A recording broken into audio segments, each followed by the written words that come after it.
est ici pour parler du cancer du côlon, du dépistage du cancer du côlon, mais aussi des traitements. On est en mars 2014, c'est Mars Bleu, c'est-à-dire une semaine qui est dédiée au cancer du côlon et à son dépistage.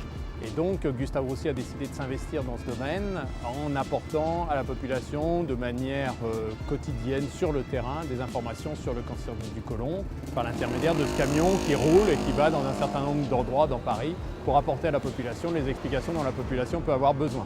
Il faut faire la coloscopie tous les 5 ans.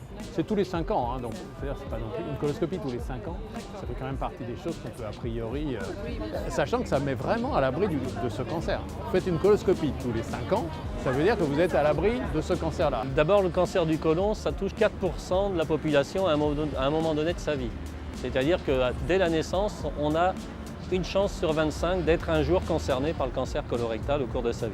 Tous les hommes et femmes de plus de 50 ans commencent à recevoir des plaquettes, une invitation à faire ce test sur plaquettes. Oui.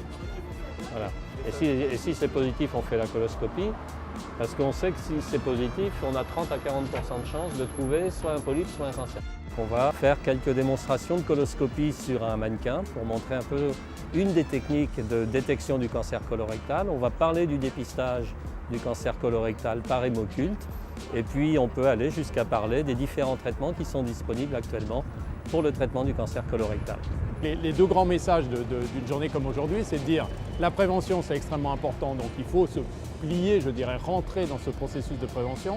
Et d'un autre côté, extrêmement important en termes d'information, ce sont des maladies qu'on peut traiter de toute façon, avec souvent des très bons résultats, et il faut dédramatiser cette problématique. Je sais que c'est un des cancers les plus meurtriers, et j'avoue que de moi-même, je ne me serais jamais intéressé au suivi. Donc d'avoir une petite information sur un bout de trottoir comme ça, juste avant de reprendre le travail, je trouve ça bien.